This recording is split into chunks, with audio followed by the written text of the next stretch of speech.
ตั้งคำถามตั้งแต่เด็กเหรอใช่ครับตั้งคำถามเหมือนเป็นเสพติดด้วยมั้งครับโรคจิตตั้งคำถามแล้วต้องรู้ให้ได้ที่ผมมีความสุขทุกครั้งที่ผมชอบเห็นหรือค้นพบหรือว่าได้ความรู้อะไรจากการที่เจอความจริงเกี่ยวกับผมรู้สึกว่าผมเกิดมาเพื่อได้รู้อะคือเรียนด้านออกแบบอะคือเราได้ทำอะไรหลายอย่างมากแล้วหนึ่งในนั้นก็มีการปั้นเซรามิกที่คือปั้นไปแล้วผมรู้สึกว่าเข้าใจชีวิตชัดขึ้นมาเลยความเข้มแข็งมันอาจจะเปรียบเหมือนดินแต่มันไม่มีประโยชน์อะไรเลยนอกจากการปาหัวคนแล้วเจ็บความอ่อนโยนมันดีกว่าความแข็งแกร่งแบบเข้มแข็งเพราะมันเข้าถึงได้กับทุกคนผมรู้สึกว่าถ้าเราเจาะลึกอะไรลงไปบางอย่างเราจะรู้เลยว่ามันอยู่ในวงกลมของชีวิตหมดเลยก็เลยแบบเฮ้ยประหลาดใจเลย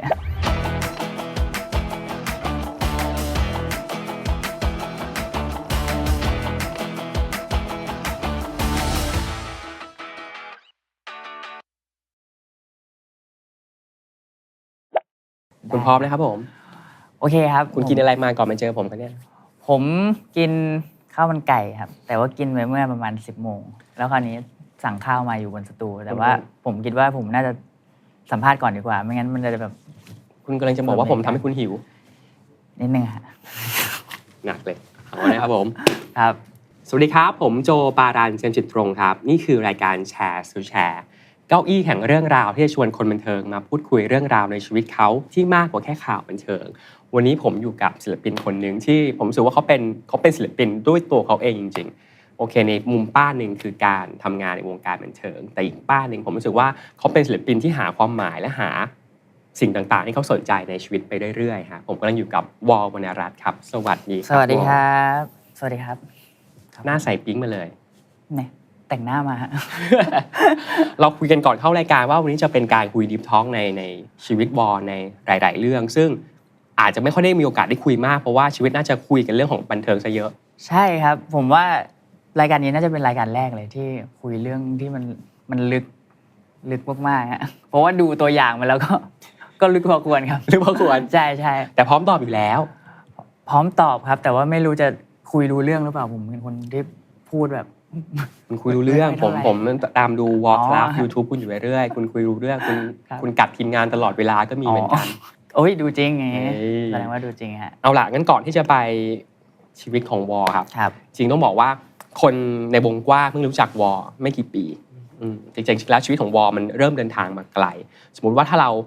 กดพอสชีวิตในวงการบันเทิงไว้ก่อนอะไรเงี้ยแล้วชวนวอย้อนกลับไปในอดีตในวัยเด็กที่ขอนแก่นที่มหาสารคาม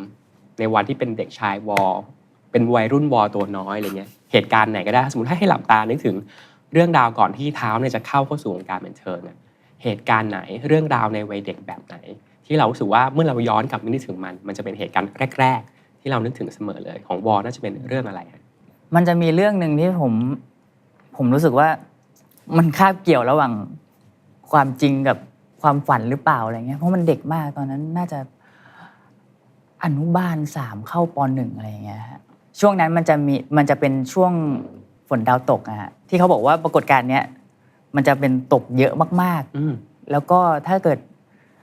ไม่ได้ดูตอนเนี้ยอีก100 ปีมันถึงจะกลับมาอีกครั้งหนึ่งคือผมไม่ได้รู้เรื่องแต่ว่าพ่ออยากให้ดูพ่ออยากให้ดูดาวตรงนั้นมากดาวตกฝนดาวตกตรงนั้นก็เลยปลุกผมประมาณตอนตี 1ตี 2แล้วก็ขับรถ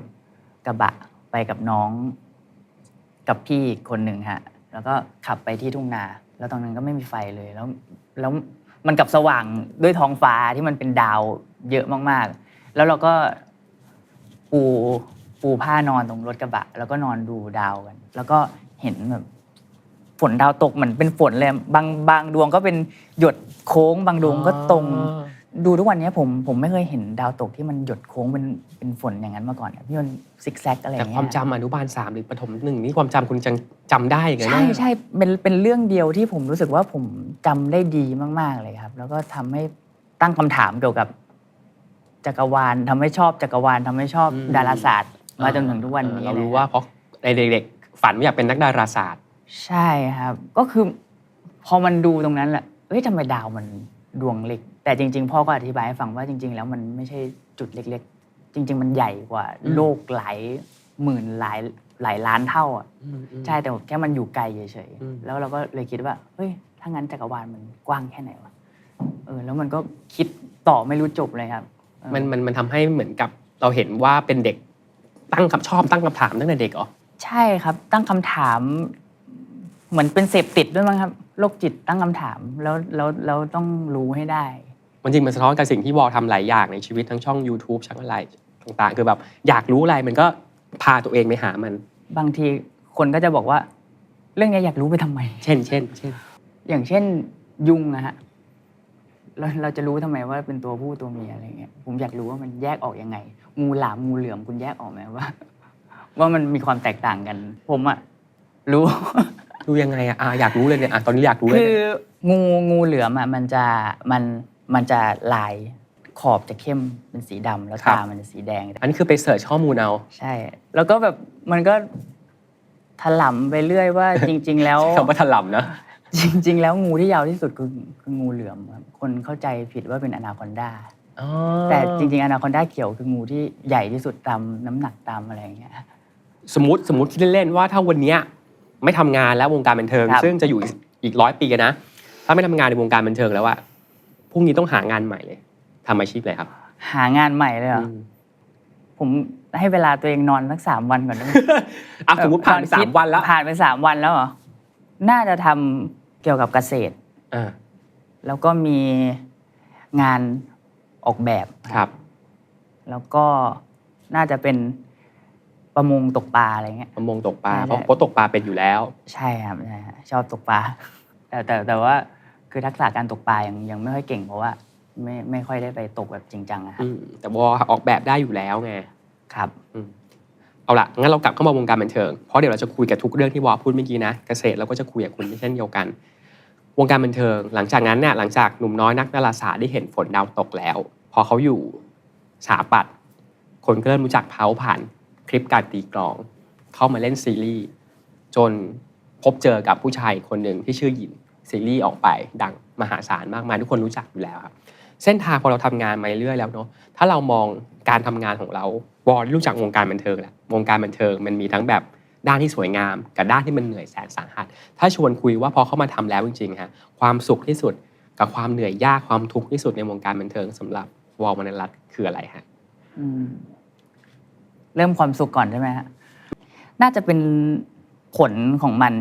ที่เราได้ทำไปอย่างเช่นแสดงซีรีส์แล้วผลลัพธ์ก็คือมันออกมาดีแล้วก็มีคนชอบการขึ้นเวทีไปโชว์อะไรต่างๆแล้วคนชอบแล้วก็เราก็ทำอย่างเต็มที่แล้วเราก็ชอบตัวเองในการกระทำนั้นการร้องเพลงที่มันไม่คิดว่าจะทำได้แล้วทำได้แล้วคนชอบแล้วคนได้ประโยชน์อะไรจากเราอะไรอย่างเงี้ยผมรู้สึกว่าคือเราคนเดียวสามารถสร้างความสุขหรือแรงบันดาลใจให้คนเป็นพันเป็นหมื่นได้อะไรอย่างเงี้ยผมรู้สึกว่าตัวเองมีค่าในตรงนั้นรู้สึกว่าตัวเองมีค่าใช่ใช่ใช่และถ้าอีกมุมหนึ่งของมันคือพอมันอยู่ตรงนี้มันเจอคนเยอะมากครับเราอยู่ตรงกลางแล้วมันมีคนที่รู้จักล้อมรอบเราเยอะมากหลายคนก็อาจจะไม่เข้าใจเราบ้างมีคนเข้าใจเราบ้างในส่วนที่เราทำออกไปอะไรเงี้ยบางคนก็ประสบการณ์การใช้ชีวิตที่ต่างกันก็อาจจะมองว่าสิ่งที่เราทำมันไม่ถูกต้องคือเราเจอบุคคลส่วนใหญ่ในโซเชียลคือผมรู้สึกว่าโลกออนไลน์มันทำให้เราแคร์ความรู้สึกกันน้อยลงเวลาเราพูดอย่างเช่นตอนเราเล่นเกมตอนเราเดือดทำไมเราถึงกล้าด่าคนที่เล่นด้วยกันเพราะว่าเราไม่ได้เจอต่อหน้าว่าเขารู้สึกยังไงหน้าตาเขาเป็นยังไงเราไม่ได้มาสนใจแต่จริงๆแล้วคนรับสารมันก็รู้สึกใช่ในคำที่ท็อกซิกมันมีอะไรที่เราแบบปรับได้ให้มันดูดีขึ้นอย่างเช่นโอ้โหเอาเสื้อเข้าแบบเอามือใส่กางเกงตลอดอีกแล้วอะไรอย่างเงี้ย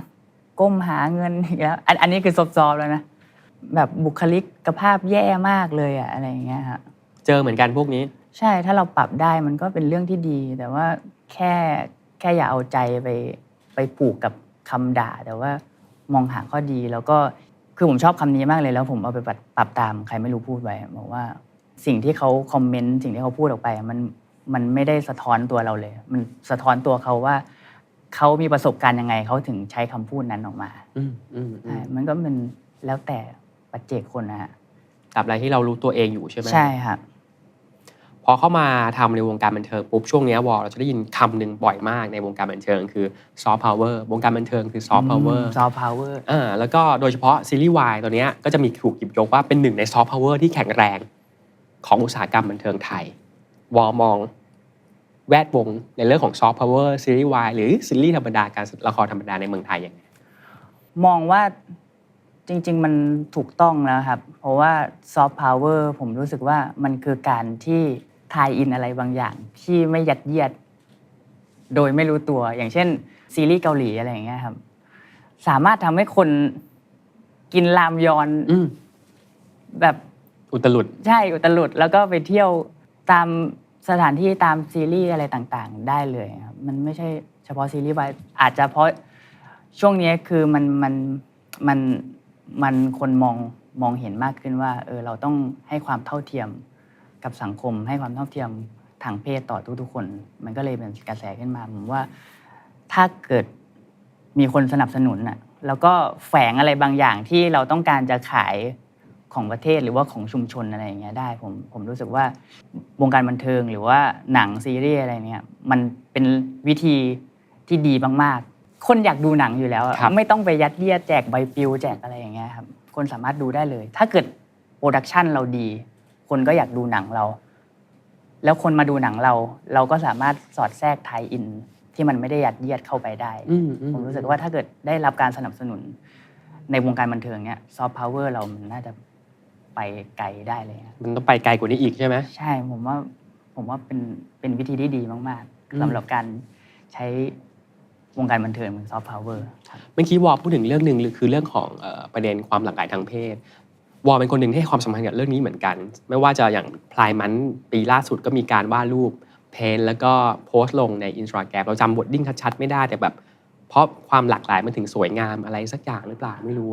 เพราะสีสันมันหลากหลายครับมันเลยสวยงามใช่มันเฉดมันเยอะก็เหมือนคนที่มันมีหลายเฉดนะฮะมันคือเราไม่สามารถกำหนดได้ว่าคนต้องเป็นสีนี้ต่างๆครับนั่นแหละครับก็เลยรู้สึกว่ามันน่าจะเอามาใช้ได้ผมเป็นคนชอบอุปมาอุปไมยเพิ่งสังเกตตัวเองแล้วเพิ่งรู้ตัวว่าเราชอบวิธีการสื่อสารแบบอุปมาอุปไมยจริงๆผมรู้สึกว่าอย่างเช่นคำว่าซีรีส์วายอะไรอย่างเงี้ยผมก็สงสัยกันแล้วนะว่าซีรีส์วายเนี่ยมันอยู่หมวดหมู่ไหนหรือว่าทำไมซีรีส์ชายหญิงถึงที่ชายหญิงแสดงแล้วเป็นซีรีส์แอคชั่นน่ะทำไมเขาถึงเรียกว่าซีรีส์แค่ซีรีส์แอคชั่นหรือหนังแอคชั่นหรือหนังไซไฟอะไรอย่างเงี้ยจริงๆผมทำไมไปแบ่งแคตตากรีแบบนั้นใช่ไหมใช่คือมันอันนี้ส่วนตัวนะผมรู้สึกว่าเฮ้ยทำไมแบ่งแบบซีรีส์ชายซีรีส์วายซีรีส์หญิงซีรีส์ชายหญิงไม่เห็นแบ่งว่าชายหญิงแนวแอคชั่นเลยจริงๆมันควรจะแบ่งตามหมวดหมู่ว่าเป็นแอคชั่นหรือเป็นไซไฟหรือว่าเป็นพีเรียดอะไรเงี้ยแล้วได้คำตอบไปยังครับจริงๆผมก็ยืนหยัดนะว่าผมมองว่าซีรีส์เป็นซีรีส์ปกติแล้วก็ด้วยความที่มันใหม่คนก็เลยยังต้องแบบว่าแยกกันอยู่ว่าเป็นซีรีส์วายหรือว่าซีรีส์ชายหญิงหรือเป็นซีรีส์หญิงอะไรเงี้ยก็เข้าใจแต่ว่าผมเชื่อว่าสักวันหนึ่งมันจะเป็นซีรีส์ปกติหรือเป็นหนังปกติได้ฮะวอพูดมาตั้งแต่ครั้งแรกคำถามแรกๆว่าตอนนี้สิ่งที่ทำให้เรามีความสุขคือการที่แบบได้สร้างแรงบันดาลใจต่างๆให้คนดูแฟนๆมีความสุขเงี้ยเลยอยากชวนคิดว่าแล้วพอถึงวันนี้ฮะการแสดงอาชีพของการเป็นนักแสดงมันมีความหมายกับผู้ชายที่ชื่อวอวรรณรัตน์ยังไงคือเราชอบดูหนังอยู่แล้วอันนี้แบบตอบแบบตื้นๆเลยชอบดูหนังแล้วพอมีโอกาสได้มาแสดงมันเหมือนว่าพอเราได้ดูหนังที่เราแสดงแล้วมันเป็นพล็อตเรื่องที่เราชอบด้วยอันนี้ส่วนตัวเราก็ชอบเหมือนกันแต่พอแสดงไปเรื่อยๆมันรู้สึกว่าเราได้ถ่ายทอดในมุมมองของคาแรคเตอร์ในเรื่องที่เราอาจจะไม่เคยพบเจอหรือว่าในชีวิตเราไม่เคยเกิดขึ้นเรื่องราวเหล่านั้นมันจะมีแค่ในหนังนะครับมันก็เลยผมก็เลยได้เรียนรู้อะไรต่างๆจากคาแรคเตอร์ตัวนั้นจากเรื่องราวเหล่านั้นแล้วก็ บางทีคาแรคเตอร์เรามันอาจจะให้เห็นมุมมองอื่นสำหรับคนที่เสพอะไรเงี้ยครับผมก็รู้สึกว่าถ้าเกิดเราทำดีไปแล้วมันอาจจะได้เกิดประโยชน์ต่อคนที่ดูต่อคนที่เสพบางทีมันอาจจะเขาอาจจะอินหรือว่าเขาอาจจะได้อะไรบางอย่างกับสิ่งที่เราสื่อสารออกไปก็ได้สามารถเรียกว่าเป็นอาชีพที่รักได้ไหมฮะอาชีพที่รักไหมก็รักครับรักเพราะว่าจริงๆแล้วอ่ะคือผมไม่ได้มีความคิดเลยตอนเรียนก็คือไม่ได้คิดว่าจะต้องมาเป็นนักแสดงหรือว่าจะต้องเข้าวงการบันเทิงอะไรเลยฮะก็คือความฝันคือจะเป็นนักออกแบบให้ได้คือคนมาทาบทามอะไรก็ไม่ไปจนแบบมาทาบทาม2 รอบก็เลยแบบเอ้ยไปดีกว่าคือช่วงแรกๆคือผมแบบจะออกไม่ไหวละผมไม่ชอบเลยแล้วพอมาได้แสดงซีรีส์ใช่เป็นงานแรกมันทำให้รู้สึกว่าเราได้ใช้ประโยชน์จากการเรียนสถาปัตย์มาคาแรคเตอร์ที่เราได้รับมอบหมายมันใช้กระบวนการทำเหมือนสเก็ตดีไซน์การตั้งโจทย์ตั้งเป้าว่าออกแบบคาแรคเตอร์คนหนึ่งมันจะใช้อะไรซึ่งเราได้เรียนมาอยู่แล้วใช้วิชาที่เรียนมาออกแบบคาแรคเตอร์ที่เราต้องแสดงว่าคนนี้โตมายังไงมีบุคลิกยังไงสิ่งที่ชอบเขาคืออะไรสีที่ชอบเขาคืออะไรอย่างเงี้ยตีความตัวละครใช่มันก็เลยรู้สึกว่ามันมีความหมายมันมีเป้าหมายเป้าหมายของการแสดงของผมก็คือทำให้มันดีเฉยๆผมค้นพบว่ามันคือการออกแบบอย่างหนึ่งเลยแต่มันต้องเป็นการออกแบบที่เป็นตัวเองด้วยไหม50%เพราะว่าจะให้ผมเป็นคาแรคเตอร์ตัวนั้น 100% เลยมันก็ไม่ได้เพราะว่าเราผ่านประสบการณ์ไม่เหมือนกับเขาครับแต่มันก็จะมี 50% ที่เป็นตัวเราแล้วก็เอามาเบลนด์เข้าหากันพอทำงานในวงการบันเทิงแล้วถึงแม้เราจะไม่เรียนมาโดยตรงเนอะตอนนี้เราเป็นนักแสดงอาชีพแล้วเคยวางเป้าหมายเส้นชัยระยะไกลของอาชีพนักแสดงของเราไหมว่าวอมองเห็นภาพตัวเองปลายทางของอาชีพนี้อยู่ตรงไหนแล้ววันนี้เราเดินทางมากี่%แล้วปลายทางของเราคืออะไรผมไม่มีเส้นชัยเลยมันเหมือนการวิ่งในลู่ครับลู่วิ่งบนว่าเราจะทำได้กี่กิโลนะพอได้10 กิโลแล้วเราลองทำให้ได้15 กิโลไหมพอได้15 กิโลแล้วเราก็ภูมิใจในตัวเอง20 กิโลไหมมันเหมือนอย่างนั้นมากกว่ามันไม่ได้มีเส้นชัยที่ตายตัวแสดงว่ามันต้องเป็นสิ่งที่เราทำว่าเรารักมันด้วยสิเราถึงจะรู้สึกว่าเราสามารถไปต่อกับมันได้ใช่ถ้าเกิดมันวันหนึ่งไม่มีสิ่งนี้แล้วผมว่าผมพอใจแล้วประสบการณ์ที่ได้รับมาผมรู้สึกว่าผมโชคดีมากๆเลยที่ได้รับประสบการณ์อะไรแบบนี้ถ้าเกิดผมไม่เลือกทางนี้ผมคงไม่ได้เจออะไรที่มันดีขนาดนี้เพราะฉะนั้นผมพอใจแล้วเพราะมันเกินฝันผมไปเยอะมากๆแล้วครับใช่ครับพอฟังแบบนี้แล้ว 3-4 ปีที่ผ่านมาดูเหมือนเป็น30 ปีที่มหัศจรรย์ในชีวิตเหมือนกันนะมหัศจรรย์มากมหัศจรรย์แบบเกินคาดไปเยอะเลยว่าเฮ้ยเราจะมีโอกาสมาทำสิ่งแบบนี้ด้วยหรออะไรเงี้ยคนหนึ่งใช่ครับคือเรารู้สึกว่าวอมีความเป็น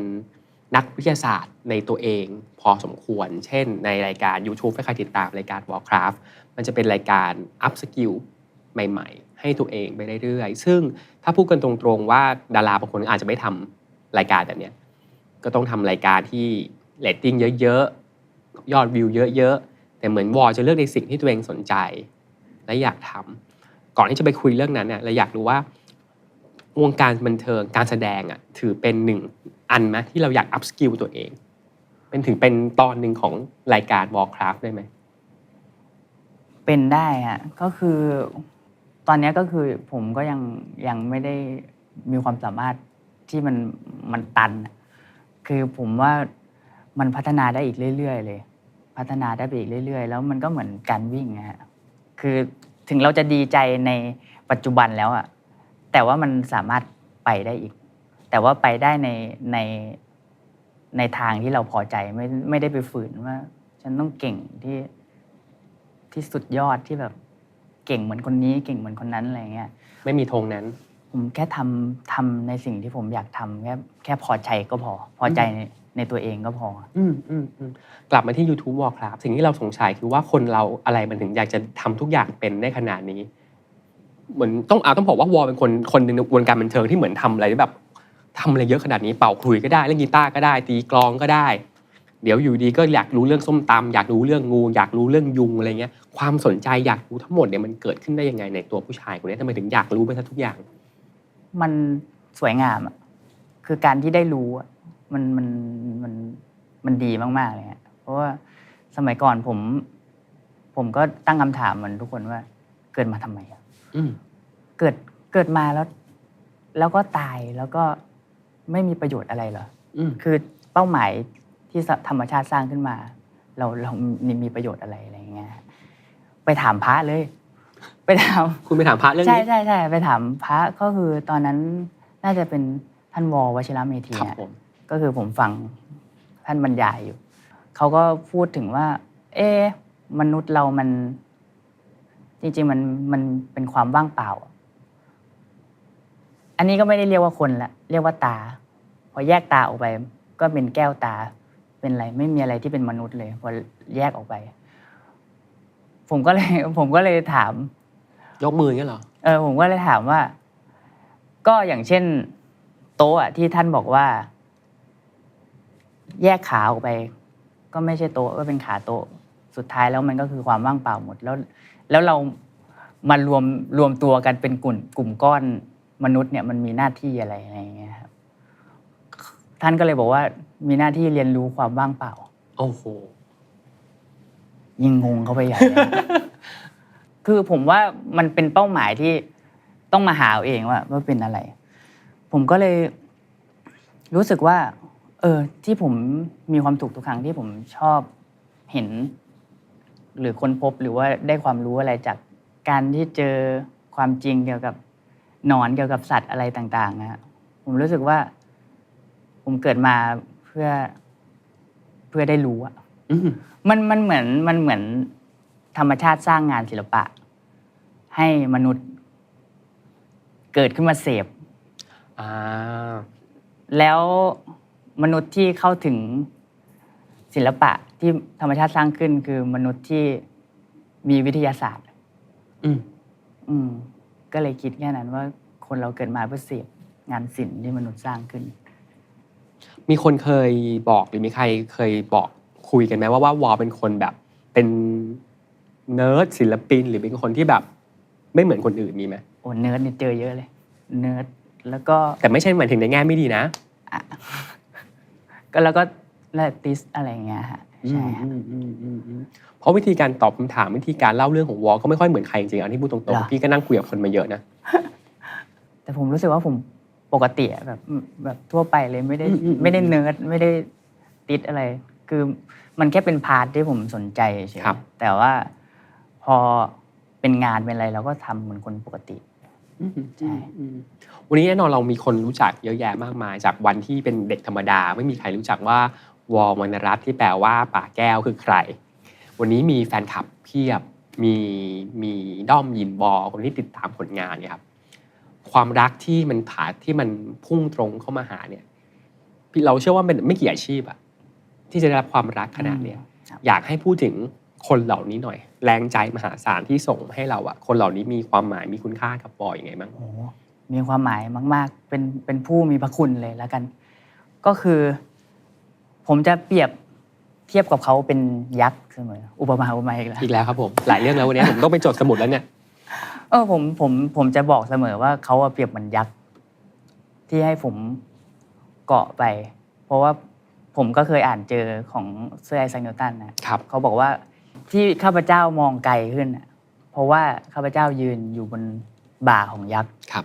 ยักษ์ในที่นี้ก็หมายถึงว่าบุคคลที่ตายไปแล้วที่เขาแบบว่าส่งต่อประสบการณ์ส่งต่อความรู้มาให้ทำให้เขามีความรู้ที่จะคิดค้นกฎของแรงโน้มถ่วงอะไรต่างๆได้ผมก็เลยเปรียบเทียบว่าคืออธิบายไม่ถูกว่าเราจะขอบคุณยังไงผมก็เลยต้องอุปมาว่าพวกเขาเป็นเหมือนยักษ์ที่แบบให้ผมเกาะให้ผมได้เห็นอะไรที่มันกว้างขึ้นมากๆเลยซึ่งเป็นอย่างนั้นจริงๆครับถ้าเกิดไม่มีกลุ่มคนพวกเนี้ยผมไม่ได้มาถึงจุดที่แบบได้เห็นอะไรที่วิเศษขนาดเนี้ยไม่เคยคิดว่าตัวเองจะได้มาเห็นเลยด้วยซ้ำฮะก็ขอบคุณพวกเขามากๆเลยฮะความพิเศษต่างๆที่มันร้อยเรียงจากสิ่งที่เราทำงานสิ่งที่เราได้พบเจอใช่ไหมใช่ฮะคือเขาคอยดันหลังเราตลอด สำคัญมากนะการดันหลังคือมันทำให้เรามั่นใจขึ้นว่าสิ่งที่เราทำอะอย่างน้อยมีคนผลักดันอยู่อย่างน้อยทำให้ผมกล้าเล่นดนตรีต่อสาธารณชนทำให้ผมกล้าร้องเพลงซึ่งตั้งแต่สมัยเรียนอะผมพ่อแม่ไม่รู้ว่าผมเล่นดนตรีเป็นไม่ได้บอกท่านไม่ได้บอกเล่นอยู่ในห้องเล่นอะไรเงี้ยฮะพอมันได้ออกไปอ่ะก็ทำให้รู้ว่าการเล่นดนตรีของเราการร้องเพลงของเราทำให้คนมีความสุขได้มันก็เลยได้เห็นสิ่งนั้นอ่ะได้เห็นว่าเราให้อะไรคนหมู่มากได้อะไรเงี้ยฟังแบบนี้เหมือนจะว่าเขาทำให้วอเป็นเวอร์ชั่นที่มีความกล้าจะเป็นตัวเองมากขึ้นด้วยนะเนี่ยใช่ครับใช่พอพูดแบบนี้เราเข้าใจสิ่งที่วอพูดก่อนหน้านี้เลยว่าแบบถ้าสมมติวันนี้ไม่ต้องทำงานในวงการบันเทิงก็รู้สึกคุ้มแล้วอะเพราะรู้สึกว่าผู้ชายคนนี้มันเปลี่ยนเวอร์ชั่นตัวเองจากสิ่งที่ตัวเองเป็นมาในอดีตแบบเยอะเหมือนกันนะเนี่ยมันเกินคาดแบบเกินจะจินตนาการครับงั้นเรากลับมาชวนคุยเรื่องนี้ครับว่าวอเคยให้สัมภาษณ์รายการหนึ่งพูดถึงเรื่องเกษตรแล้วล่ะว่าถ้าไม่รู้จะถ้าสมมติวันนึงไม่ทำงานในวงการบันเทิงอยากทำเกษตรเพราะรู้ว่าจะต้องมีข้าวกินไม่ต้องไปใช้จ่ายเรื่องเงินจริงๆแล้วเป็นคนมองชีวิตตัวเองยังไงการเดินทางของชีวิตแผนที่มันเป็นชีวิตจริงๆชีวิตจริงๆนั่นแหละคือผมรู้สึกว่าผมต้องหลุดพ้นเรื่องเงินให้ได้ก็คือต้องมีเงินมากพอที่เราจะเพียงพอต่อการใช้ชีวิตก็คือมีที่อยู่ที่ดีมีอาหารกินที่ดีมีสุขภาพที่ดีแล้วก็ได้ทำสิ่งที่ชอบอ่ะก็คือแบบสนองต่อวิญญาณอะไรสักอย่างอ่ะที่แบบว่ามีทักษะอะไรที่เราทำได้สนองต่อวิญญาณคือผมแยกคำว่างานกับการหาเงินออกจากกันงานคือการลงแรงคือการกระทำซึ่งไม่จำเป็นต้องได้เงินก็ได้แต่ว่าทำอะไรที่มันส่งผลกระทบต่อตัวเองกับผู้อื่นอันนั้นคือการทำงานเรื่องเงินก็คือสิ่งที่เราต้องหาเพื่อทำให้ชีวิตเรามั่นคงซึ่งมันมีงานที่ได้เงินไหมมันก็มีสิ่งที่คาบเกี่ยวกันนะครับแต่ว่างานที่เราชอบอาจจะไม่ต้องได้เงินก็ได้ครับเพราะฉะนั้นถ้าเกิดผมมีความมั่นคงด้านที่อยู่ด้านการกินสุขภาพผมก็จะทำงานโดยไม่ต้องแคร์เรื่องเงินแล้วถ้าเกิดสิ่งที่จะทำให้ผมมั่นคงอีกก็คือถ้าวันใดวันหนึ่งแบบผมใช้เงินหมดอยู่ดีๆผมโดนแฮ็กธนาคารอะไรเงี้ยก็นั่นแหละยังมีเกษตรที่เราแบบว่าสามารถเอาตัวรอดได้กระบวนการคิดคุณคือนักวิทยาศาสตร์ดีๆนี่เองนะตั้งสมมติฐานหลายๆเรื่องที่เป็นวงล้อของชีวิตประมาณนั้นนะแล้วอย่างเกษตรจริงๆใช่ไหมก็เริ่มแล้วครับก็ให้แม่ช่วยทำก็คือนั่นแหละซื้อที่เกษตรไว้แล้วก็ปลูกอะไรต่างๆฮะปลูกอะไรแล้วบ้างครับผมต้นยางฮะแล้วก็จะลงทุเรียนแล้วก็จะปลูกข้าวครับผมแล้วก็มีขุดบ่อเลี้ยงปลาอะไรอย่างเงี้ยฮะวันนึงเราขอไปนั่งคุยกันในสวนที่ปลูกได้ไหมได้แต่ไกลมากเลยฮะไม่ไกลหรอกถ้าคุณให้ผมไปมีทุเรียนให้กินน่ะผมก็ไปแล้วอ๋อครับผมได้เลยเราพอพูดมาเราเห็นความรักหลายๆอย่างที่ซ่อนในสิ่งที่พูดครับพอพูดถึงเรื่องความรักอันนึงที่ต้องไม่ชวนคุยไม่ได้จริงๆก็คือเรื่องของแพชชั่นตอนนี้เราเห็นวอทำงานปั้นเซรามิกเยอะมากมีซื้อเป็นคลิปเรลที่ผมเชื่อว่าแฟนคลับหลายคนเนี่ยเขาไปดูใช้ผ่อนคลายจิตใจอ่ะได้เลยอ่ะความหลงใหลนี้มันมายังไงก่อนโอเคเราเรียนศิลปะมาแต่ว่าแล้วเราจริงจังกับมันขนาดไหนเราตั้งใจจะทำให้มันต่อไปไงเพราะตอนนี้วอเองก็มีแบรนด์ซึ่งถ้าผมออกเสียงผิดผมอาจจะถูกแฟนคลับเพราะว่าโอลูโลใช่ครับรอดมีน้อยคนมากที่จะอ่านถูกครับผมทำกันบ้านคุณมาเยอะครับครับผมงานปั้นมันจะไปถึงไหนฮะมันอยู่ในแบรนด์ไหมไม่ได้อยู่ในแบรนด์ครับแต่ว่าก็อยู่ในงานที่อยากทำที่แบบไม่ได้สนเรื่องเงินใช่ในหมวดของงานใช่คือเราชอบจริงๆขายไม่ได้ก็ไม่เป็นไรคือเรียนด้านออกแบบอ่ะคือเราได้ทำอะไรหลายอย่างมากแล้วหนึ่งในนั้นก็มีการปั้นเซรามิกที่ก็ได้ทำพื้นฐานอะไรอยู่แล้วแต่เราก็เลือกที่จะเจาะลึกในด้านนี้ไปเลยครับใช่ก็เลยชอบเพราะว่ามันตอนแรกที่เราชอบก็คือมันได้ปั้นแล้วก็เฮ้ยมันคาดการอะไรไม่ได้เลยว่ะใช้เคลือบตัวเดียวกันนะครับแต่วิธีเผาต่างกันมันเรียกว่าออกซิเดชันกับรีดักชันคือเผาแบบสลายออกซิเจนได้หมดกับไม่หมด อันนึงได้สีแดงอันนึงได้สีเขียวที่พยักหน้าเนี่ยคือไม่เข้าใจหรอกนะแต่เชิญเล่านั่นแหละต่อมันเป็นวิธีการเผานะฮะถ้ามีควันมันก็จะเหมือนว่าเราเผาผ่านออกซิเจนได้ไม่หมดครับเฮ้ยมันอัศจรรย์มากเลยแล้วมันได้ใช้ทักษะในการลงมือทำคือปั้นไปแล้วผมรู้สึกว่าโยงเข้าอุปมาอีกแล้วคือมันทำให้เข้าใจชีวิตชัดขึ้นมาเลยโดยไม่รู้ตัวคือตอนแรกอะในหัวผมมันมีคำนี้อยู่ในหัวมานานมากแล้วเกี่ยวกับความอ่อนแอความเข้มแข็งความอ่อนโยนอะไรเงี้ยฮะผมรู้สึกว่าเข้มแข็งอ่ะมันก็ดีระดับหนึ่งแล้วนะแต่ว่าดีกว่าเข้มแข็งมันคือความอ่อนโยนแล้วเราวันนั้นอ่ะคือมีดินอยู่ก้อนหนึ่งครับที่มันเตรียมปั้นได้แต่ว่ามันมีรูในพลาสติกแล้วลมมันเข้าไปแล้วมันทำให้ดินก้อนนั้นมันแข็งมากเลยแล้วผมก็เฮ้ยเซ็งมากแกะออกมาโหมันปั้นไม่ได้ละมันต้องเอาไปแช่น้ำหลายวันเลยกว่ามันจะปั้นได้ก็เลยแบบคิดได้เลยความเข้มแข็งมันอาจจะเปรียบเหมือนดินก็คือมันเข้มแข็งจริงใครทำอะไรมันไม่ได้เลยแต่มันไม่มีประโยชน์อะไรเลยนอกจากการปาหัวคนแล้วเจ็บอะไรเงี้ยแต่พอมันผสมกับน้ำแล้วอะถึงมันจะไม่ดูแบบอ่อนแอดูไม่เป็นรูปเป็นร่างอะไรเงี้ยแต่มันสามารถเซตตัวไปในทางที่เรากำหนดเองได้ผมก็เลยรู้สึกแบบเข้าใจเลยว่าความอ่อนโยนมันดีกว่าความแข็งแกร่งแบบเข้มแข็งเพราะมันเข้าถึงได้กับทุกคนผมก็เลยรู้สึกว่าถ้าผมจะเขียนหนังสือเล่มหนึ่งอ่ะผมอยากจะเขียนเกี่ยวกับการอุปมาเกี่ยวกับเซรามิกเลยแบบคิดได้แล้วก็เดินวนไปทั่วบ้านเลยเดินคิดเฮ้ยว่ะอะไรอย่างเงี้ยพี่กำลังจะถามพอดีว่าจากทั้งหมดที่เราใช้ชีวิตมาแล้วเกิดคำถามคำตอบเนี่ยได้โน้ตไว้บ้างหรือเปล่าไม่ได้โน้ตบางอย่างก็ลืมไปเลยผมน่าสนใจนะเราขอตีปากตัวเองที่ตั้งคำถามว่ามีคนคิดว่าวอเนิร์ดบ้างหรือเปล่ารู้สึกว่าไม่ใช่เลยอ่ะแนะนำให้ไปเขียนหนังสือนะครับเริ่มยังไงยังไม่รู้เลยครับเริ่มจากสิ่งที่เราเล่าให้ฟังเมื่อกี้แหละก็คือ1บทความแล้วนะเพราะว่าสิ่งที่วอได้เรียนรู้ไม่ใช่เรื่องของงานปั้นแล้วแต่เป็นเรื่องของการนำมาดับใช้กับชีวิตวิธีคิดใช่ไหมวิธีมองโลกครับผมรู้สึกว่าถ้าเราเจาะลึกอะไรลงไปบางอย่างไม่ว่าจะเป็นอะไรก็แล้วแต่เราจะรู้เลยว่ามันอยู่ในวงกลมของชีวิตหมดเลยอ่ะมันเชื่อมโยงกันได้ไปซะทุกอย่างเลยฮะก็เลยแบบเฮ้ยประหลาดใจเลยอีกอันหนึ่งที่แฟนๆอยากให้ผมถามคุณมากครับคือเรื่องเจ้าสีขาที่ชื่อว่าแชมเบอร์ป่ะแซมเมอร์นะใช่เราก็ไปตามอยู่แล้วรู้สึกว่ามันเป็นภาพที่น่ารักมิตรภาพของ2สปีชีส์อยากให้เล่าเรื่องความน่ารักของการเป็นอะไรคุณพ่อของลูก4ขาเหรอใช่ครับซ้อมเลี้ยงลูกเลยซ้อมเลี้ยงลูกเลยใช่ซ้อมเลี้ยงลูกพอเรามีบ้านแล้วความฝันเราก็ยังมีหมาก็เลยเลือกสายพันธุ์เราก็ดูต่างๆเลยมาเจอสายพันธุ์เนี้ย Border Collie ครับ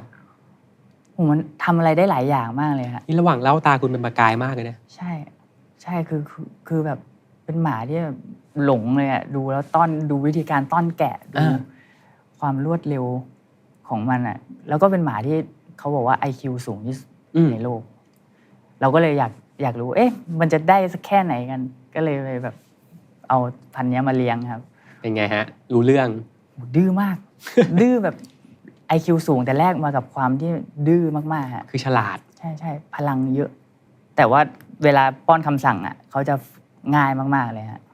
ดีที่มีแบรนด์ที่เข้ามาช่วยเลี้ยงครับเฟลิน่าคาริโนก็แบบว่าดีไม่งั้นอ่ะผมปวดหัวเลยอ่ะก็คือเขาก็จะช่วยดูเรื่องโภชนาการดูเรื่องแบบถ้าเกิดเป็นอะไรก็เป็นพยาบาลโรงพยาบาลอะไรอย่างเงี้ยไปฝึกว่ายน้ำตอนแรกที่ไม่มีหมานะฮะผมจะเข้าใจมาตลอดว่าเปรียบเทียบหมากับแมวแล้วกันแมวมันดูแบบน่ารักมันแบบโอ๊ยต้องทำอะไรต้องดูแลมันตลอดต้องเอาใจใส่มันตลอดแต่หมาเนี่ยเราเฮ้ยปล่อยมันไปได้เลยวิ่งนู่นวิ่งนี่พอมาเลี้ยงสลับกันเลยจริงๆแล้วหมาดูแลยากมากๆแบบ ไม่รู้ ว่ามันจะไปค้นสืบค้นอะไรขุดดินไปเรื่อยเจอคางคกมันก็วิ่งเข้าไปใส่มันเป็นสิ่งมีชีวิตที่พร้อมจะวิ่งใส่ทุกอย่างรู้อยากรู้ทุกอย่างมีบางวันขังตัวเองในห้องน้ำปิดประตูเองฮะใช่แซมเมอร์เนี่ยนะใช่ฮะทำไมคุณถึงคิดว่ามันขังตัวเองอาจจะแบบไม่ตั้งใจปิดประตูก็ได้ใช่มันพาชีวิตตัวเองไปในที่อันตรายเสมอเลยอะผมก็ไม่เข้าใจเหมือนกันแมวมันคงไม่เป็นอย่างนั้นนะหมามันแบบว่าสลับกันเลยอะเราพูดถึงหลายๆสิ่งสำคัญในชีวิตของวอนะครับคนหนึ่งที่ไม่พูดถึงก็คือไม่ได้ก็คือยินน่าจะเป็นหนึ่งมิตรภาพหนึ่งเป็นพาร์ทเนอร์ที่แบบเรียกว่าทำให้มีโอกาสหลายๆอย่างในชีวิตมาด้วยกันอะไรเงี้ยอยากให้พูดถึงความสำคัญของมิตรภาพก้อนนี้หน่อยที่ชื่อยินหน่อยก็เป็นหนึ่งบุคคลที่ผมโชคดีมากๆที่ได้เจอกับเขาอะฮะเพราะว่าเรามีอะไรที่คล้ายกันตอนแรกมากๆเลยคือรู้ว่าจะแสดงด้วยกันแต่ไม่พูดไม่คุยกันเลยเพราะว่าไม่รู้จะเข้าหายังไงซึ่งถ้าเขาเข้าหาผมตอนนั้นเพื่อให้เราสนิทกันเพื่อการแสดงที่ดีขึ้นผมคงจะไม่สนิทกับเขาจนถึงทุกวันนี้เพราะว่านี่มันคือมิตรภาพที่นอกเหนือจากการแสดงนะฮะเราควรเข้าหากันด้วยธรรมชาติมากกว่าแล้วมันก็ปล่อยไปอย่างเงี้ยแบบนานมากๆตอนยังไม่ถ่ายก็ต้องไปเจอผู้คนแบบไปเจอแฟนๆอะไรเงี้ยแฟนๆก็บอกเลยว่าเฮ้ยทำไมยูไม่สนิทกันเลยไม่เข้าหากันเลยอะไรเงี้ยวันนั้นแหละคือวันแรกที่เราได้คุยกันแบบแลกเปลี่ยนกันจริงๆอ่ะเขาก็มาถามผมว่าพี่ผมควรจะทำยังไงอ่ะยินถามอย่างนี้คือรู้สึกสบายใจมากที่เขามาถามเราก่อนแล้วเขาไม่ทำโดยที่ไม่ถามเราอะไรเงี้ยโอ้ก็สบายใจเลยถ้าเกิดทำโดยที่ไม่ถามเราอ่ะมันคงจะไม่สบายใจผมก็เลยตอบเขาไปว่าเราเป็นนักแสดงอ่ะหน้าที่เราคือทำการแสดงในงานให้ดีที่สุดนอกเหนือจากนั้นคุณอยากจะทำอะไรก็ทำหมายถึงภายนอกคุณจะไม่ยุ่งกับผมก็ได้แต่ถ้าเกิดสบายใจเรามาเป็นเพื่อนกันอะไรก็ได้คือไม่ต้องไปสนใจเรื่องนั้นเราทำการแสดงของซีรีส์เรื่องนี้ให้มันดีที่สุดแล้วกันแสดงว่าการพูดกันตรงๆมันยิ่งทำให้รู้สึกสนิทใจใช่แล้วตรงนั้นเราก็รู้สึกว่าเข้าหากันค่อยๆเข้าหากันเรื่อยๆค่อยๆรู้กันเรื่อยๆรู้จักกันแล้วจนสุดท้ายก็สนิทกันขึ้นมาก็เป็นจังหวะที่ดีมากๆเลยแล้วผมรู้สึกดีมากๆเลยที่เราทำความรู้จักกันช้าพอมันสนิทกันแล้วอ่ะมันเจอปัญหาอะไรต่างๆมันร่วมกันฝ่าฟันไปร่วมทุกข์ร่วมสุขกันได้ทุกอย่างคำนี้ดีนะเพราะว่าหลายๆคนมองเข้ามาจะคิดว่าวงการบันเทิงแม่งมีแต่ความสุขความจริงไม่ใช่ร้องไห้กันด้วยกันบ่อยฮะร้องไห้ก็บ่อยเหรอใช่ใช่ใช่มุมนี้อาจจะหลายคนอาจจะไม่รู้หลายคนอาจจะไม่เคยเห็นว่าแบบวอก็ร้องไห้โอ้ยผมก็ร้องอย่างฮะใช่ส่วนใหญ่ร้องไห้จากเรื่องอะไรครับส่วนใหญ่ในตอนนี้ซึ่งไม่เคยเกิดขึ้นในตอนเด็กเลยนะร้องไห้เพราะดีใจผมไม่เคยร้องไห้เพราะดีใจมาก่อนเลยจนมาทำงานในวงการไม่เข้าใจว่ามันคือยังไงทำไมดีใจเราต้องร้องไห้มีแต่เสียใจแล้วค่อยร้องไห้ไม่ใช่หรอคนร้องไห้คือคนที่ต้องเศร้าต้องเสียใจไม่ใช่หรอเพิ่งมารู้ตอนขึ้นเวทีไปงานแรกที่ได้ต้องทำโชว์อะไรเงี้ยครับมีความสุขมากๆเลยแล้วแบบโอ้โหภูมิใจในตัวเองว่ะแล้วก็แบบร้องไห้เป็นครั้งแรกๆเลยที่ร้องไห้เพราะดีใจอ่ะมันไม่เคยเกิดขึ้นมาก่อนเนี่ยเพราะว่าเราไม่เคยเจอประสบการณ์ที่มันดีขนาดนี้ก็มีเสียใจบ้างแต่ว่าดีใจเนี่ยเราแปลกใจตัวเองมากเลยว่าดีใจแล้วร้องไห้เป็นอย่างนี้นี่เองเคยคิดไหมว่าชีวิตเราเดินทางจากวันนี้ที่แบบเป็นเด็กชอบดูดาวขนาดไหนแล้วเนี่ยไม่ได้วัดว่าไกลขนาดไหนแต่ว่าได้เจอไกลไหมเจอไกลเจอกว้างด้วยได้เห็นสิ่งต่างๆมากมายเยอะมากฮะเยอะก็เรียกได้ว่ามาไกลยักษ์ ยักษ์ตัวที่เล่าไปอะพาผมมาไกลมากวอชอบทอมแฮงค์วอเคยเล่าบ่อยๆว่าวอชอบหนังเรื่อง Forrest Gump ๆใช่แล้วครับถ้าใน Forrest Gump เนี่ยที่ป้ายรถเมล์ Forrest เขาคุยกับผู้หญิงคนหนึ่งว่าชีวิตก็เหมือนกับการเปิดกล่องช็อกโกแลตเราไม่มีทางรู้หรอกว่าเปิดมามันเจอช็อกโกแลตรสชาติอะไรถ้าถามคำถามเปรียบเทียบนี้กับวอเช่นเดียวกันเนี่ยชีวิตมันเหมือนกับอะไรครับในมุมของวอชีวิตมันก็เหมือนกับกล่องช็อกโกแลตก๊อปไปเลย ไม่ใช่คือผมก็เห็นด้วยกับเรื่องนี้นะตรงที่ว่าเรากำหนดเอง 50% อีก 50% ให้สภาพแวดล้อมกำหนดเพราะว่าถ้าเกิดเรากำหนด 100% แล้วไปเจอคุณสู้สิ่งที่ควบคุมไม่ได้หรอกเพราะฉะนั้นคุณจะไม่มีความสุขเลยคุณต้องเตรียมใจอีก 50% เพื่ออัดแอปกับสิ่งที่เข้ามาหาคุณอีก 50% น่ะต้องพร้อมใจยอมรับครับแต่ว่าถ้าเกิดบอกว่าชีวิตมันเปรียบเหมือนอะไรของผมนะผมก็น่าจะอุปมาเป็นมอไซค์แล้วกันมอไซค์ชีวิตมันเปรียบเหมือนการขี่มอไซค์คุณจอดไว้เฉยๆสักวันมันก็พังอยู่ดีก็คือสักวันเราก็ต้องตายอยู่ดีฮะแต่ถ้าเกิดคุณขับแบบเอาเป็นเอาตายแบบรถทริปทุกวันละ100 กิโล200 กิโลคุณก็จะตายเร็วขึ้นแต่ว่าถ้าเกิดคุณหมั่นเปลี่ยนน้ำมันเครื่องหมั่นให้รถคันนั้นพักบ้างหรือว่าดูแลอย่างดีไม่พยายามขับเซฟไม่ให้ล้มไม่ให้อะไรอย่างเงี้ยมันก็จะยืดอายุการใช้งานนั่นแหละถ้าเราดูแลรักษามอเตอร์ไซค์คันนี้ให้มันดีมันก็จะพาไปในที่ต่างๆที่เราอยากไปได้ก่อนที่มอเตอร์ไซค์คันนั้นจะหมดวาระสักวันหนึ่งครับชอบจังเลย รู้ไหมว่าตลอดรายการที่เราคุยกันมาไม่ว่าคำถามไหนก็แล้วแต่มันจะวนมากับคำว่าเรื่องของชีวิตตลอดเลยที่วอเล่าเนี่ยนี่น่าจะเป็น EP นึงของแชร์ทูแชร์ที่ชวนกันคุยเรื่องความหมายของชีวิตผ่านการเปรียบเทียบเปรียบเลยผ่านประสบการณ์ต่างๆเยอะที่สุดตั้งแต่ EP ทำรายการนี้มาเลยนะมันสะท้อนมุมหนึ่งว่าแบบผู้ชายคนนี้เป็นคนละเอียดอ่อนนะเป็นคนให้ความสำคัญกับชีวิตไม่ได้หมายความว่าสำคัญว่าฉันต้องเป็นอะไรแต่สำคัญกับความหมายของการมีชีวิตว่าเป็นอย่างนั้นไหมผมเป็นอย่างนั้นนะผมให้ความสำคัญกับว่ากับการค้นพบอ่ะคือผมไม่อยากตายเลยแต่ว่าตายก็ต้องตายแต่ว่าไม่อยากแบบ200 ปีไปเรื่อยๆอยาก200 ปีอยากรู้สิ่งใหม่ๆใช่อยากอยู่ไปเรื่อยๆอยากอยู่ไปเรื่อยๆเลยยังมีสิ่งที่อยากรู้อีกเพียบเลยใช่สิ่งที่แบบดีมากเป้าหมายผมอยากรู้ไปเรื่อยๆวอครับในรายการแชร์ทูแชร์จะมีคำถามหนึ่งที่พี่ต้องถามแขกรับเชิญทุกคนที่นั่งเก้าอี้แชร์ทูแชร์ตัวนี้คือเรื่องที่คุณอยากแชร์มากที่สุดในตอนนี้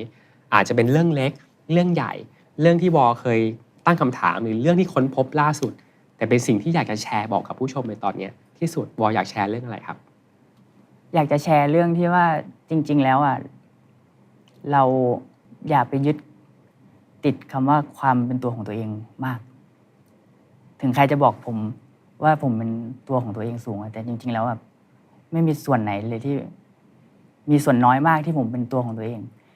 ตั้งแต่เกิดจนโตมาผมเอาจิ๊กซอว์ของคนอื่นมาเป็นล้านคนไปหมดเลยเพราะฉะนั้นการมีแบบอย่างที่ชื่นชอบหลายๆคนผมว่ามันจะทำให้คุณแบบไปในทางที่ชอบได้อย่ายึดติดว่าการเป็นตัวของตัวเองแบบเนี้ยก็ผมทำอย่างเงี้ยใครจะชอบไม่ชอบก็ปล่อยเขาไปแต่จริงๆเราเป็นได้ดีกว่านั้นไหมมันมีหลายอย่างที่คิดว่าเราอาจจะชอบนะถ้าเราเป็นแบบนั้นที่มันดีขึ้นอย่างเช่นการหยิบจับสิ่งต่างๆของคนอื่นมาแบบว่าประสบการณ์ของคนนู้นประสบการณ์ของคนนี้อย่าปิดประตูตัวเองใช่ไหมใช่อย่าปิดประตูตัวเองอย่าไปปิดกั้นว่าฉันจะเป็นตัวของตัวเองฉันจะไม่เอาข้อดีของอันนี้เข้ามาอีกแล้วอะไรเงี้ยด้วยความที่วอลเป็นคนชอบตั้งคำถามอะจากเวลาประมาณเกือบชั่วโมงที่เราคุยกันมาทั้งหมดวันนี้วอลจะตั้งคำถามอะไรไหมมีอะไรสิ่งที่ค้นพบในตัวเองจากการที่เราคุยกันในวันนี้ไหมหรือมีเรื่องอะไรที่เป็นคำถามเพิ่ม หรือมีเรื่องอะไรที่อยากบอกแล้วพี่ยังไม่ถามไหม คุณเคยติ่งคนที่ตายไปแล้วไหม ติ่งคนที่ตายไปแล้วหมายถึงว่าเกิดไม่ทันเขาหรือเขาเสียชีวิตไปแล้ว เกิดไม่ทันเขาชอบผลงานเขาอะไรเงี้ย คือพี่เกิดมานานมากแล้วไง เพราะพี่เกิดมานานมากแล้วพี่400 ปีอะไรเงี้ย 400 ปีเลยเหรอ ผมก็เป็นแฟน The Standard เหมือนกันโดยเฉพาะ The Standard Podcast 8 Minute History นะผม พี่มิตรที่เราคุยกัน ใช่ผม ตอนแรกหาเพราะว่าเราลืมข้อมูลเกี่ยวกับเรเนซองส์ไปก็เลยไปดูประวัติศาสตร์คราวนี้ว่าอินเลยตาม ตอนนี้กำลังเป็นติ่งดาวินชีฮะก็เลยถามว่าคุณ400 ปีใช่ไหมคุณมีติ่งแบบอย่างนั้นไหมโอ้มันน่ามหัศจรรย์มากเลยที่เราแบบว่าแบบพอฟังประวัติเขาแบบคลั่งไคล้มากเลยแบบชอบมากๆฮะก็เลยอยากแนะนำนี่ดีกว่าช่อง Standard ครับผมรวมถึงรายการที่คุณมาออกด้วยนะครับผมว่าผมต้องดูแล้วคุณอย่าลืมดู EP ต่อๆไปด้วยนะครับใช่ผมว่าเป็นคอนเทนต์ที่ดีมากๆเลยฮะคุยกันตอนแรกผมรู้สึกว่าเอ้ยเราจะมีอะไรพูดหรือเปล่าแต่ว่ารายการนี้ทำให้ผมคุยแล้วมันกี่นาทีแล้วเนี่ยชั่วโมงนึงผมสามารถคุยกับคุณได้ชั่วโมงนึงเลยเนี่ยเป็นเวลาที่นานมากๆเลยครับผมนานมากเลยแต่สนุกดีนะใช่ใช่ใช่แล้วเป็นไปได้ไงผมก็ไม่รู้เหมือนกันครับผมก็จะเรื่องนี้ไปตั้งคำถามเหมือนกันเช่นเดียวกับผู้ชมชาวเดอะสแตนดาร์ดป๊อปครับวันนี้ขอบคุณมากที่มานั่งฟังผมกับวอลคุยกันซึ่งอาจจะเป็นหลายๆเรื่องที่วอลไม่ค่อยมีโอกาสได้เล่าในหลายมุมบ้านนะครับวันนี้ผมขอบคุณนอตที่พับบิกนะครับที่มอบเก้าอี้ให้ผมกับวอลนะครับจากแบรนด์ฟิตแฮนเซนนะครับมานั่งแชร์ในวันนี้นะครับแล้วก็สำหรับผู้ชมเดอะสแตนดาร์ดป๊อปอย่าลืมกด Subscribe รายการครับตอนนี้ผมจะบอกให้ YouTube ช่องวอลครับมากด Subscribe รายการเรียบร้อยแล้วนะครับ ดีไหมครับผมแล้วก็วันนี้ขอบคุณวอลจริงๆขอบคุณในทุกๆจิ๊กซอว์ที่คุณผ่านมาแล้วมานั่งคุยในวันนี้ขอบคุณทุกคำถามที่คุณไปตั้งคำถามมาแล้วมาตอบในรายการนี้แล้วก็หวังว่าจะมีคำถามใหม่ๆมีคำตอบใหม่ๆมานั่งคุยอีกในแชร์ทูแชร์ที่ทุ่งนาที่เพชรบูรณ์ครับได้เลยครับขอบคุณนะครับบอลขอบคุณครับขอบคุณมากครับขอบคุณมากครับอยากจะแชร์เรื่องที่ว่าจริงๆแล้วเราอย่าไปยึดติดคำว่าความเป็นตัวของตัวเองมากเพราะฉะนั้นการมีแบบอย่างที่ชื่นชอบหลายๆคนผมว่ามันจะทำให้คุณแบบไปในทางที่ชอบได้อย่าไปปิดกั้นว่าฉันจะเป็นตัวของตัวเองฉันจะไม่เอาข้อดีของอันนี้เข้ามาอีกแล้วอะไรอย่างเงี้ย